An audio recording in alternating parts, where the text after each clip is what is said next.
Assalamualaikum warahmatullahi wabarakatuh. Selamat siang kepada teman-teman semuanya. Pada kesempatan kali ini kami dari kelompok 10 akan menyampaikan analisis mengenai tahap perkembangan peserta didik sekolah dasar kelas 6 serta implikasinya dalam pembelajaran bahasa Inggris.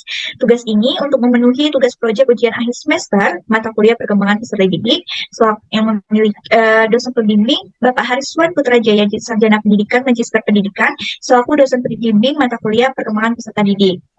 Sebelumnya, izinkan kami dari kelompok 10 memperkenalkan diri terlebih dahulu dengan saya sendiri, Dinara Priandita. Saya M. Samuel Farisi. Saya Zelvila Feli. Dan saya Hania Kanza Kamila. Slide please. Untuk itu, kami memilih subjek yang berjenis kelamin perempuan yang bernama Zahira Anindita Sabrina, berusia 12 tahun. Saat ini Zahira sedang menduduki bangku sekolah dasar kelas 6 SD. Dan Zahira sendiri memiliki lingkungan keluarga yang baik, suportif, tidak ada tekanan. Tetapi dalam lingkungan keluarga Zahira sendiri itu memiliki pembatasan dalam screen time dalam handphone. Untuk lingkungan sekolah, teman-temannya baik dan suportif, tetapi ada juga di lingkungan sekolah Zahira yang melakukan tindakan bullying, yang mengejek, ataupun tidak ramah. Untuk kondisi sosial, Zahira saat ini bersekolah negeri di daerah Palembang, banyak teman dan ada beberapa juga teman dekat. Teman-temannya membuka lingkungan belajar baru sehingga tumbuh jiwa beradaptasi dalam diri Zahira. Di sekolahnya juga, cara guru di lingkungan sekolah Zahira itu mengajar cukup mudah dipahami, tetapi ada juga guru yang terkadang memarahi murid di depan kelasnya. Hal itu berdampak pada kepercayaan diri Zahira yang sedikit terpengaruhi oleh sikap tersebut. Oke, slide selanjutnya. Yang pertama itu analisis tahap perkembangan. Perlu kita ketahui perkembangan fisik itu terjadi pada tubuh peserta didik yang meliputi pertumbuhan tinggi badan, berat badan, perkembangan motorik, kesehatan tubuh, serta kesiapan fisik dalam menjalankan aktivitas sehari-hari. Pada usia sekolah dasar, khususnya usia 12 tahun, anak mulai mengalami perkembangan fisik yang cukup pesat sebagai bagian dari masa transisi menuju remaja awal. Berdasarkan hasil observasi dan wawancara, subjek memiliki kondisi fisik yang cukup baik dan sehat. Hal ini terlihat dari tinggi badan sekitar 155 cm dan berat badan sekitar 60 kg yang menunjukkan kondisi tubuh yang cukup ideal untuk usianya. Perkembangan fisik subjek juga didukung oleh pola makan yang sehat dan bergizi. Orang tua subjek memberikan perhatian terhadap kebutuhan nutrisi anak dengan menyediakan makanan sehat dan seimbang yang dikenal dengan 4 sehat 5 sempurna. Pemenuhan kebutuhan gizi yang baik membantu pertumbuhan fisik, daya tahan tubuh, dan konsentrasi pelajar peserta didik. Selain itu, subjek juga terlihat aktif dalam mengikuti kegiatan sekolah maupun aktivitas bersama teman-temannya. Ia mampu mengikuti pembelajaran dengan baik tanpa mengalami hambatan fisik yang berarti. Kondisi fisik yang sehat membantu subjek memiliki energi yang cukup untuk menjalankan aktivitas belajar, bermain, maupun bersosialisasi. Selanjutnya itu ada perkembangan kognitif berkaitan dengan kemampuan individu dalam berpikir, memahami, mengingat, memecahkan masalah, mengambil keputusan, dan mengembangkan pengetahuan. Pada usia sekolah dasar akhir, kemampuan berpikir anak mulai berkembang menjadi lebih logis dan sistematis dibandingkan masa sebelumnya. Berdasarkan hasil wawancara, subjek menunjukkan perkembangan kognitif yang cukup baik, yang mampu memahami materi teman. Hal ini menunjukkan adanya rasanya ingin tahu yang tinggi serta kemampuan berpikir mandiri dalam proses belajar. Sikap tersebut juga menunjukkan bahwa Zahira mulai mampu mengembangkan strategi belajar yang sesuai dengan dirinya. Selanjutnya itu ada perkembangan sosial. Perkembangan sosial itu berkaitan dengan kemampuan individu dalam berinteraksi, bekerja sama, menyesuaikan diri, dan membangun hubungan dengan lingkungan sekitar. Pada usia sekolah dasar akhir, hubungan dengan teman sebaya mulai memiliki pengaruh yang cukup besar terhadap perkembangan anak. Berdasarkan hasil observasi dan wawancara terhadap Zahira, subjek sendiri memiliki hubungan sosial yang cukup baik dalam lingkungan sekolahnya. Ia memiliki banyak teman dan beberapa teman dekat ataupun sahabat yang membuatnya merasa nyaman di sekolah. Kehadiran teman sebaya juga memberikan pengaruh positif terhadap perkembangan sosial subjek. Salah satu pengaruh positif tersebut terlihat ketika teman-temannya memperkenalkan aktivitas baru kepada Zahira yang sebelumnya belum pernah dicoba oleh Zahira sendiri. Hal ini menunjukkan bahwa interaksi sosial membantu peserta didik memperoleh pengalaman baru, meningkatkan kemampuan kerjasama, dan memperluas lingkungan pergaulan. Dalam kegiatan kerja kelompok juga, subjek menunjukkan kemampuan bekerja sama yang cukup baik. Ia memahami bahwa kerja kelompok membantu tugas selesai lebih cepat karena adanya pembagian tugas dan kerjasama antara anggota kelompok.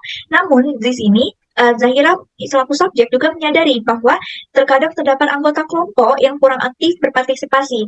Pemahaman tersebut menunjukkan bahwa subjek mulai memahami dinamika sosial dan lingkungan belajar. Namun demikian, terdapat beberapa teman yang terkadang kurang ramah terhadap teman lainnya. Kondisi tersebut juga sedikit mempengaruhi kenyamanan sosial di lingkungan sekolah, meskipun tidak memberikan dampak negatif yang besar terhadap perkembangan sosial Zahira sendiri. Slide selanjutnya.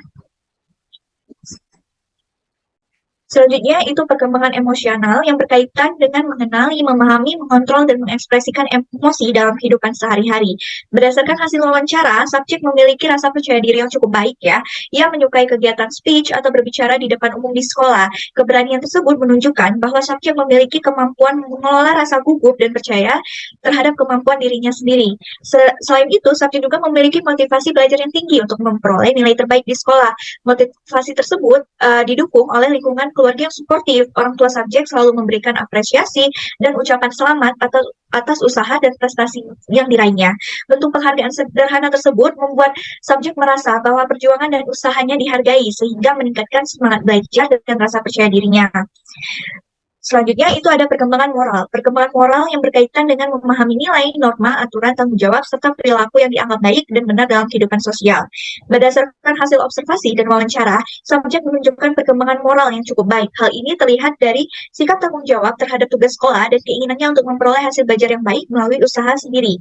Selain itu, subjek juga memahami pentingnya kerjasama dalam kelompok dan menyadari bahwa setiap anggota kelompok seharusnya ikut berpartisipasi dalam menyelesaikan tugas bersama. Sikap tersebut menunjukkan adanya pemahaman mengenai tanggung jawab sosial dan keadilan dalam kelompok. Selanjutnya itu perkembangan bahasa. Nah, di sini berkaitan dengan memahami, menggunakan, dan mengembangkan bahasa sebagai alat komunikasi. Dalam pembelajaran bahasa Inggris, subjek menunjukkan kemampuan bahasa yang cukup baik, terutama dalam memahami materi grammar seperti tenses di sekolahnya. Ia juga mampu menyelesaikan permasalahan yang berkaitan dengan penggunaan tenses serta memahami pola kalimat tersebut dengan baik. Selain itu, subjek memiliki keberanian berbicara di depan umum melalui kegiatan speech di sekolah. Hal ini menunjukkan bahwa kemampuan komunikasi verbalnya berkembang dengan baik. Selain itu, subjek juga baik dalam melakukan reading maupun writing, sehingga kemampuan tersebut juga membantu subjek dapat menyampaikan pendapat melalui bentuk tulisan maupun berbicara di depan orang lain. Kemampuan belajar mandiri yang dimiliki subjek membantu dirinya memahami materi bahasa Inggris secara lebih mendalam. Dalam pembelajaran bahasa Inggris, kemampuan bahasa yang baik membantu subjek memahami instruksi dari guru, mengerjakan tugas, memahami kosakata baru, dan dapat mengembangkan kemampuan reading, speaking, maupun writing. Slide selanjutnya.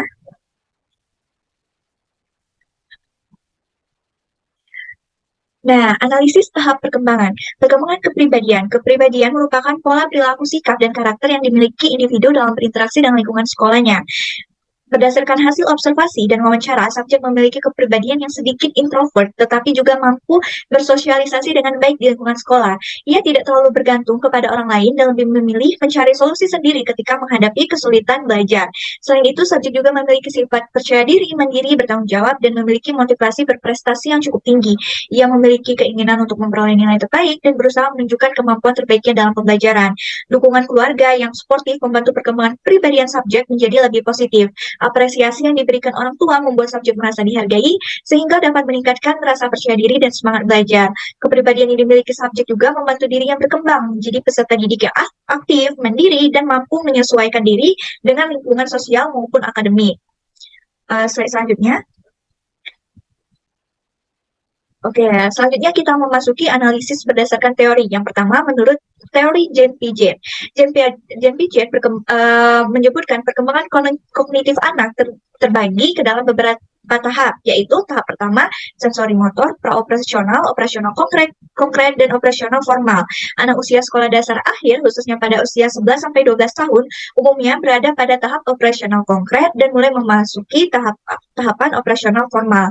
Yang pertama, tahap operasional konkret.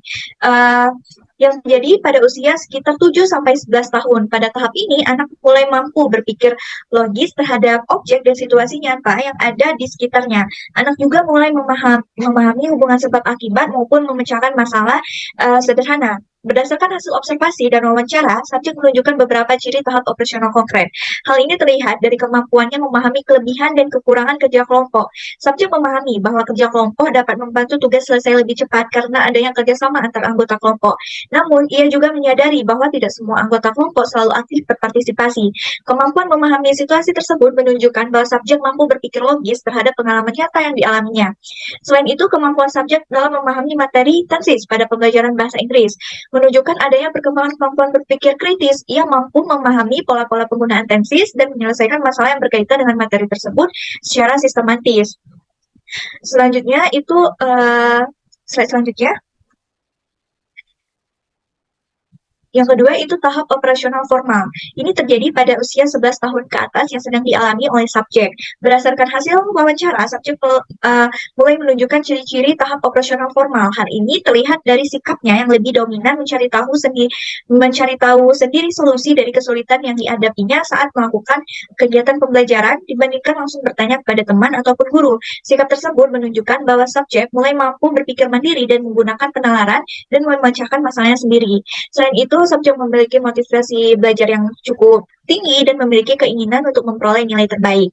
Selanjutnya, dalam pembelajaran bahasa Inggris, kemampuan berpikir operasional formal membantu subjek memahami struktur grammar dalam penggunaan tensis serta hubungan antara konsep bahasa secara lebih mendalam. Kemampuan berpikir abstrak juga membantu dirinya memahami aturan-aturan dalam penggunaan bahasa Inggris dalam pembelajaran reading maupun writing. Untuk materi selanjutnya akan dijelaskan oleh teman saya sendiri, pada rekan saya, Zelvila Feli. Waktu dipersilakan. Terima kasih atas waktunya. Selanjutnya adalah analisis berdasarkan teori, yaitu teori Lev-Vygotsky. Menurut Lev-Vygotsky, perkembangan kognitif anak sangat dipengaruhi oleh lingkungan sosial, budaya, dan bahasa, atau interaksi dengan orang lain di sekitarnya. Vygotsky berpendapat bahwa proses belajar tidak hanya terjadi dari kemampuan individu semata, tapi juga melalui bantuan, kerjasama, dengan orang lain yang lebih berpengalaman seperti guru, orang tua, maupun teman sebaya. Oleh karena itu, interaksi sosial memiliki peran yang sangat penting dalam perkembangan kemampuan berpikir dan proses belajar anak. Dalam teori Vygotsky ini, dalam tahap perkembangan moral atau tingkat konvensional, ada 3. Yang pertama, Zone of Proximal Development atau ZPD. Dalam ZPD ini, kemampuan yang bisa dilakukan anak sendiri dan kemampuan yang bisa dicapai dengan bantuan orang lain. Dalam teori ini, Vygotsky menjelaskan bahwa terdapat tugas-tugas tertentu yang belum mampu diselesaikan anak secara mandiri, tapi dapat diselesaikan apabila ada bantuan dari guru, orang tua, ataupun teman. Bantuan tersebut membantu anak memahami materi dan mengembangkan kemampuan berpikirnya secara bertahap.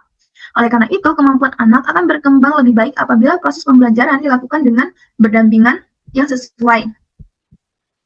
Berdasarkan hasil wawancara, subjek menunjukkan adanya konsep ZPD ketika menjelaskan bahwa ia sering meminta bantuan guru, orang tua, atau teman saat mengalami kesulitan pemahaman materi. Subjek mengaku lebih mudah memahami materi ketika ada penjelasan tambahan atau contoh yang diberikan oleh guru. Selain itu, bantuan dari teman juga membantu subjek menyelesaikan tugas yang dianggap sulit. Hal tersebut menunjukkan bahwa kemampuan belajar subjek berkembang melalui bantuan dan dukungan dari lingkungan sekitarnya. Kemampuan ini memperlihatkan bahwa anak belum sepenuhnya mampu menyelesaikan beberapa tugas secara mandiri, tetapi dapat melakukannya dengan bantuan orang lain. Situasi tersebut sesuai dengan konsep ZPD yang dikemukakan oleh Vygotsky, yaitu perkembangan kemampuan anak dapat meningkat melalui interaksi dan dukungan sosial. Selanjutnya ada scaffolding. Dalam scaffolding, bantuan sementara yang diberikan kepada anak saat belajar, bantuan ini perlahan dikurangi ketika anak tersebut mulai bisa melakukannya dengan mandiri. Menurut Vygotsky, scaffolding sangat penting dalam proses pembelajaran karena membantu anak mencapai kemampuan yang sebelumnya belum ia dapatkan secara mandiri. Dengan adanya bantuan tersebut, anak menjadi lebih baik, lebih percaya diri, dan mudah memahami materi pembelajaran. Setelah anak mulai memahami dan mampu menyelesaikan tugas secara mandiri, bantuan yang diberikan akan dikurangi setelah anak memahami dan mampu menyelesaikan tugas itu secara mandiri. Berdasarkan hasil wawancara, subjek menjelaskan bahwa ketika tidak memahami pelajaran, ia biasanya bertanya kepada guru, teman, atau lainnya. Guru kemudian memberikan penjelasan secara perlahan, memberikan contoh soal, serta membimbing langkah-langkah menyelesaikan tugas sehingga subjek memahami materi tersebut. Setelah memahami penjelasan yang diberikan, subjek mulai mampu mengerjakan soal dan tugas secara mandiri tanpa terlalu bergantung pada bantuan orang lain. Selain itu, subjek juga merasa lebih mudah memahami pembelajaran ketika guru menjelaskan dan memberi contoh yang jelas. Hal ini menunjukkan adanya proses scaffolding dalam pembelajaran, di mana guru memberikan bantuan sementara untuk membantu perkembangan kemampuan belajar anak. Proses tersebut membantu subjek meningkatkan pemahaman dan rasa percaya diri dalam belajar. Next slide, please. Selanjutnya, analisis berdasarkan teori dari teori Vygotsky. Yang terakhir ada interaksi sosial. Menurut Vygotsky, belajar dapat terjadi melalui diskusi, bermain bersama, kerja kelompok, dan komunikasi dengan orang lain. Interaksi sosial juga membantu anak dalam belajar bekerja sama, menghargai pendapat orang lain, serta meningkatkan kemampuan penyelesaian masalah secara bersama-sama. Oleh karena itu, lingkungan sosial yang baik sangat berpengaruh terhadap perkembangan kemampuan akademik maupun sosial anak. Berdasarkan hasil wawancara, subjek menyatakan bahwa belajar kelompok membantu dirinya memahami pembelajaran dengan lebih mudah saat belajar bersama teman. Subjek dapat berdiskusi, bertanya, dan bertukar pendapat mengenai materi yang belum ia pahami. Selain itu, subjek merasa lebih nyaman belajar bersama karena saling membantu ketika mengalami kesulitan. Namun, terkadang subjek juga merasa belajar bersama itu membuat belajar lebih lama dikarenakan banyaknya hal-hal yang tidak penting yang mengganggu konsentrasi saat belajar bersama. Dengan demikian, teori Vygotsky menunjukkan bahwa perkembangan anak tidak lepas dari pengaruh lingkungan sosial di sekitarnya. Bantuan dari guru, orang tua, dan teman sebaya, serta adanya interaksi sosial yang lebih baik dapat membantu anak mengembangkan kemampuan berpikir, belajar, dan menyelesaikan masalah dengan optimal. Next slide, please.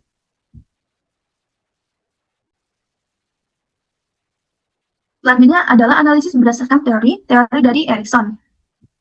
Menurut Erik Erikson, perkembangan manusia berlangsung melalui beberapa tahap psikososial sepanjang kehidupan. Setiap tahap memiliki konflik atau tantangan tertentu yang harus diselesaikan agar individu dapat berkembang secara sehat, dan keberhasilan menyelesaikan konflik pada setiap tahap akan membantu perkembangan kepribadian dan identitas diri seseorang. Di sini ada identity versus role confusion atau identitas versus kebingungan peran. Tahap ini terjadi saat anak mulai mencari jati diri, mengenal kemampuan, memahami perannya, dan membangun rasa percaya dirinya. Pada usia sekolah hingga remaja awal, anak berada pada tahap identity versus role confusion atau identitas versus kebingungan peran. Pada tahap ini, anak mulai mencari jati dirinya, mengenali kemampuan dan minat yang dimiliki, serta mulai memahami perannya di lingkungan sosial.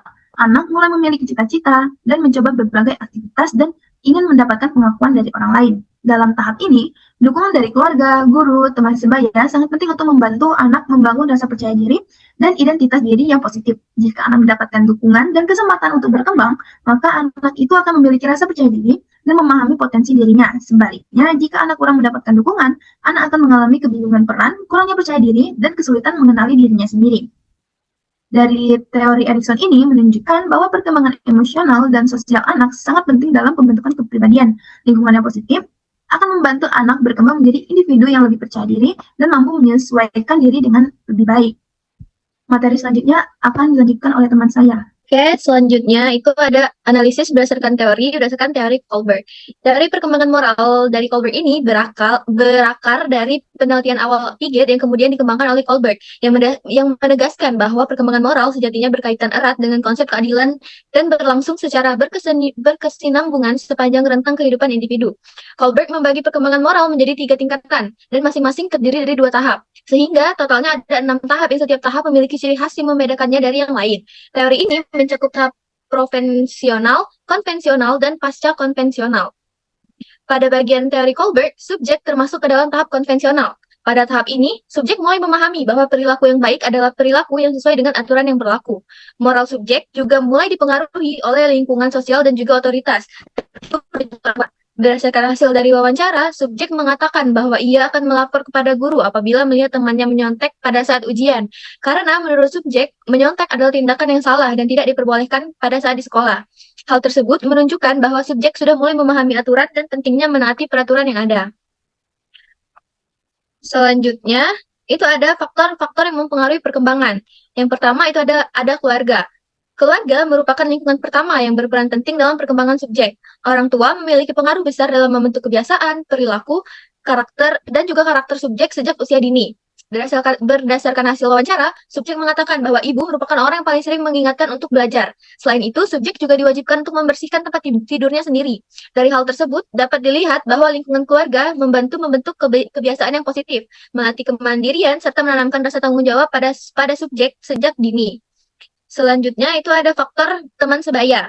Pada faktor teman sebaya, teman memiliki pengaruh terhadap perkembangan sosial subjek. Berdasarkan hasil wawancara, subjek mengatakan bahwa dirinya lebih senang bermain bersama teman-temannya dibandingkan belajar bersama. Hal ini menunjukkan bahwa subjek lebih banyak belajar melalui interaksi sosial dan aktivitas bermain. Dari kegiatan tersebut, subjek belajar berkomunikasi, bekerja sama, serta menyesuaikan diri dengan lingkungan sekitarnya. Selanjutnya itu ada faktor media sosial. Pada faktor media sosial, subjek menggunakan media sosial seperti WhatsApp dan juga TikTok. Namun, penggunaannya masih berada dalam pengawasan orang tua dan terdapat beberapa aplikasi yang tidak diperbolehkan untuk digunakan. Hal ini menunjukkan bahwa orang tua tetap memiliki peran penting dalam mengontrol penggunaan media sosial pada subjek. Dengan adanya pengawasan tersebut, media sosial dapat menjadi tempat yang lebih aman dan tidak berdampak negatif pada perkembangan subjek. Selanjutnya, itu ada faktor budaya. Pada faktor budaya, kebiasaan dan aturan yang diterapkan di rumah membantu membentuk karakter pada subjek. Subjek belajar mengenai disiplin, tanggung jawab, dan kebiasaan positif melalui lingkungan keluarga sehari-hari. Kebiasaan sederhana yang diterapkan sejak kecil pada subjek dapat mempengaruhi sikap dan perilaku subjek dalam kehidupan sehari-hari subjek. Selanjutnya itu ada faktor lingkungan sekolah. Pada faktor lingkungan sekolah, sekolah membantu subjek membentuk sikap disiplin dan perkembangan sosial pada subjek. Di lingkungan sekolah, subjek belajar menaati aturan, menghormati guru, dan berinteraksi dengan teman-temannya. Guru juga berperan sebagai pembimbing dalam membantu perkembangan perilaku dan sikap subjek di sekolah. Dan yang terakhir, itu ada faktor teknologi. Pada faktor teknologi, subjek sering menggunakan handphone untuk bermain game dan mempelajarinya secara otodidak.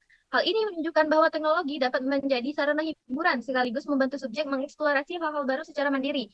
Namun, penggunaan teknologi tetap memerlukan pengawasan agar tidak mengganggu kegiatan belajar dan aktivitas sehari-hari pada subjek. Materi selanjutnya itu akan dijelaskan oleh teman saya, Salman. Pada Salman, saya persilahkan. Jelaskan tentang perbedaan individu dan juga implikasi dari dalam pembelajaran setelah melakukan analisis ini. Oke, pertama kita akan masuki perbedaan individu. Nah, berdasarkan hasil wawancara, yang pertama kita akan membahas gaya belajar subjek. Subjek kita ini menunjukkan kecenderungan gaya belajar auditori, yaitu lebih mudah memahami materi melalui pembelajaran langsung dan penjelasan langsung dari guru dibandingkan hanya melalui media visual seperti gambar atau video. Subjek juga menyatakan bahwa praktik secara langsung membantu memperkuat pemahamannya terhadap materi pembelajaran. Temuan ini dapat dikaitkan juga dengan teori perkembangan kognitif milik Jean Piaget, khususnya tahap operasional, yang umumnya dialami anak usia SD, akhir, hingga remaja, di mana peserta didik mulai mampu memahami konsep secara lebih logis dan sistematis melalui penjelasan serta pengalaman langsung. Selain itu, menurut teori Lev Vygotsky, interaksi sosial dengan guru memiliki peran yang penting dalam membantu perkembangan kognitif peserta didik melalui scaffolding atau bantuan yang diberikan saat proses belajar berlangsung. Dalam hal ini, guru itu menjadi sumber utama yang membantu subjek untuk memahami materi secara lebih efektif. Next slide, please. Lalu dalam aspek minat dan kemampuan, subjek menunjukkan ketertarikan yang tinggi pada bidang seni musik, serta kemampuan yang cukup baik dalam bahasa Inggris, bahasa Indonesia, dan seni kreatif. Subjek merasa lebih cepat memahami materi dan menyelesaikan tugas pada bidang-bidang tersebut. Kondisi ini menunjukkan adanya perkembangan kemampuan bahasa dan kreativitas yang baik.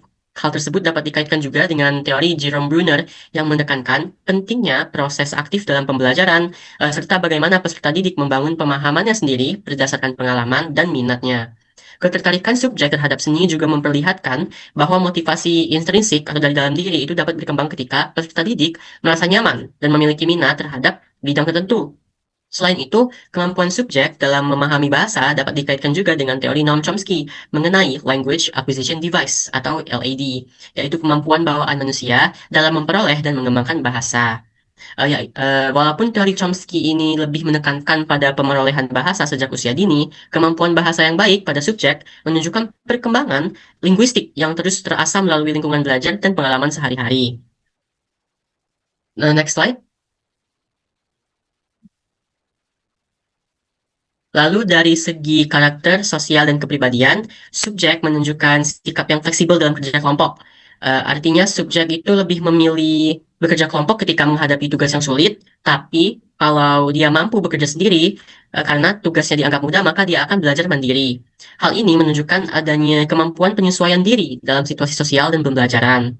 Sikap subjek yang mampu menyesuaikan diri dengan situasi menunjukkan perkembangan sosial dan kepribadian yang cukup baik dalam membangun rasa percaya diri serta kemampuan berinteraksi dengan orang lain.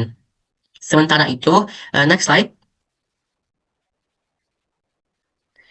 Dalam aspek motivasi belajar atau moral dan emosional, motivasi belajar subjek itu dipengaruhi oleh keinginannya untuk menghindari kemarahan dari orang tua ataupun guru, serta memperoleh penghargaan dan apresiasi dari lingkungan sekitar. Subjek merasa lebih percaya diri dan senang ketika mendapatkan pengakuan atas pencapaiannya. Hal ini dikaitkan dengan teori perkembangan moral milik Lawrence Kohlberg, khususnya tahap conventional morality, di mana perilaku individu dipengaruhi oleh keinginan untuk memperoleh penerimaan sosial, dan menghindari hukuman.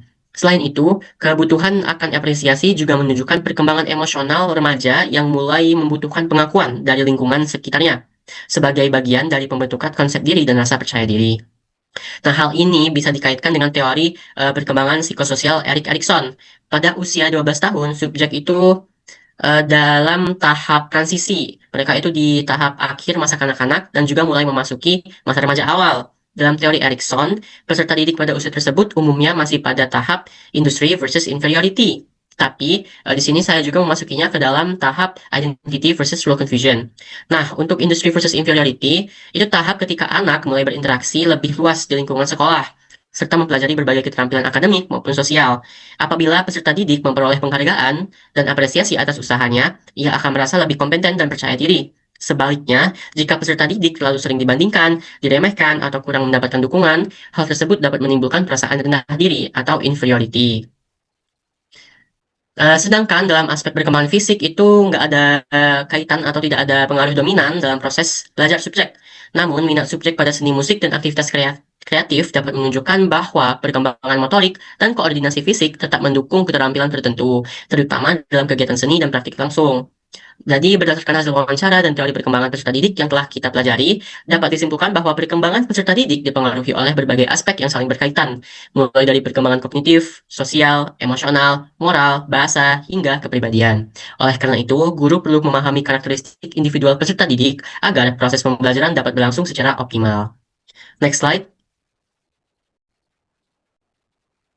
Nah, di sini saya akan menjelaskan implikasi hasil analisis tersebut dalam pembelajaran kita, terutama dalam sebagai calon guru bahasa Inggris. Berdasarkan hasil wawancara dan analisis karakteristik peserta didik, sebagai calon guru bahasa Inggris, pembelajaran perlu dirancang sesuai dengan gaya belajar, minat, kemampuan, karakter, dan motivasi belajar peserta didik. Pemahaman terhadap karakteristik individual penting agar proses pembelajaran tidak hanya berfokus pada penguasaan materi, tetapi juga mampu meningkatkan keterampilan komunikasi, percaya diri, serta keterlibatan aktif peserta didik dalam pembelajaran. Yang pertama itu adalah strategi mengajar yang bisa kita terapkan. Strategi pembelajaran yang sesuai dengan subjek adalah pembelajaran interaktif yang melibatkan penjelasan langsung dari guru, diskusi, dan praktik penggunaan bahasa secara langsung. Sebagai calon guru, strategi yang dapat diterapkan antara lain yang pertama, Communicative Language Teaching atau CLT, yaitu metode pembelajaran bahasa Inggris yang berfokus pada kemampuan berkomunikasi dalam situasi nyata, bukan hanya menghafal gramar atau teori bahasa. Artinya, siswa diajak untuk aktif berbicara, berdiskusi, bertanya, menyampaikan pendapat, dan menggunakan bahasa Inggris untuk komunikasi sehari-hari. Dalam metode ini, guru lebih berperan sebagai fasilitator yang membantu siswa menggunakan bahasa secara natural. Selanjutnya adalah tanya jawab interaktif. Ya, seperti namanya aja, kita harus melakukan kegiatan tanya jawab saat pembelajaran agar peserta didik itu ada keterlibatannya secara aktif dalam pembelajaran. Yang ketiga adalah drilling pronunciation, yaitu teknik latihan pengucapan secara berulang-ulang agar siswa terbiasa mengucapkan kata atau kalimat bahasa Inggris dengan benar. Biasanya guru mengucapkan kata atau kalimat, lalu siswa akan menirukan beberapa kali. Yang keempat adalah role play, dan yang kelima adalah serta praktik percakapan sederhana. Guru juga dapat memberikan scaffolding secara bertahap sesuai teori Lev Vygotsky, misalnya dengan memberikan contoh dialog terlebih dahulu sebelum peserta didik melakukan praktik berbicara secara mandiri. Yang kedua itu adalah aktivitas pembelajaran. Aktivitas yang dapat kita terapkan itu seperti role play, dialog sederhana, group discussion atau diskusi kelompok, presentasi singkat, game berbasis bahasa Inggris, menyanyikan lagu berbahasa Inggris, dan juga membuat atau melakukan proyek kreatif seperti membuat poster Aktivitas tersebut dapat membantu peserta didik meningkatkan keterampilan listening, speaking, reading, dan writing secara lebih menyenangkan. Selain itu, kerja kelompok juga dapat membantu perkembangan sosial peserta didik karena subjek merasa lebih nyaman bekerja sama ketika menghadapi tugas yang sulit. Next slide. Yang ketiga adalah bentuk asesmen yang bisa kita berikan. Dalam pembelajaran bahasa Inggris, asesmen sebaiknya tidak hanya berfokus pada tes tertulis, tetapi juga kemampuan penggunaan bahasa dalam situasi nyata. Bentuk asesmen yang dapat kita terapkan antara lain yang pertama, praktik speaking atau speaking performance, presentasi atau presentation, role play, penilaian proyek, tugas membuat dialog, observasi partisipasi kelas, serta portfolio hasil karya peserta didik. Selain penilaian akademik, guru juga perlu memberikan apresiasi dan umpan balik positif terhadap usaha peserta didik. Ini namanya penggunaan positive reinforcement. Hal ini penting karena subjek menunjukkan motivasi belajar yang dipengaruhi oleh kebutuhan akan penghargaan dan pengakuan sosial. Pemberian pujian atau reinforcement positif dapat membantu meningkatkan rasa percaya diri serta didik dalam menggunakan bahasa Inggris. Dan yang terakhir adalah pendekatan guru.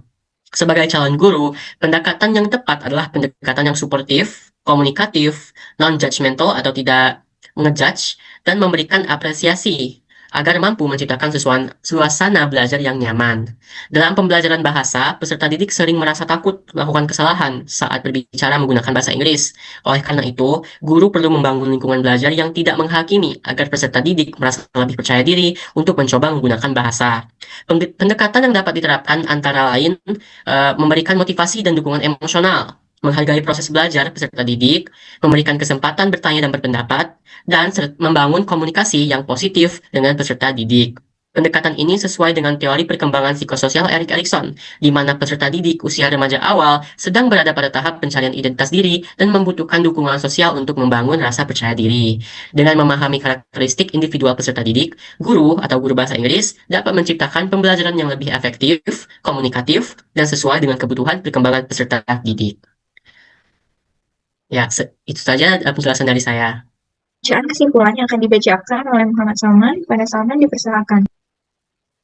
Baik, untuk kesimpulan dari analisis dan juga presentasi kami hari ini, berdasarkan hasil observasi dan wawancara, dapat disimpulkan bahwa subjek Zahira Anindita Sabrina memiliki perkembangan yang cukup baik pada aspek fisik, kognitif, sosial, emosional, moral, bahasa, dan kepribadian. Dukungan keluarga, lingkungan sekolah, serta motivasi belajar memberikan pengaruh positif terhadap perkembangan peserta didik. Berdasarkan teori Jean Piaget, Zahira berada pada tahap operasional konkret menuju operasional formal. Nah, berikut dokumentasi kami saat melakukan observasi dan wawancara terhadap subjek. Demikianlah hasil presentasi kami mengenai analisis tahap perkembangan peserta didik berdasarkan hasil observasi dan wawancara yang telah dilakukan.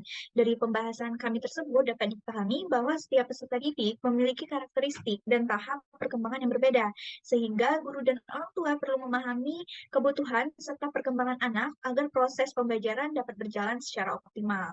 Terima kasih atas perhatian dan kesempatan yang telah diberikan. Kami akhiri. Wassalamualaikum warahmatullahi wabarakatuh.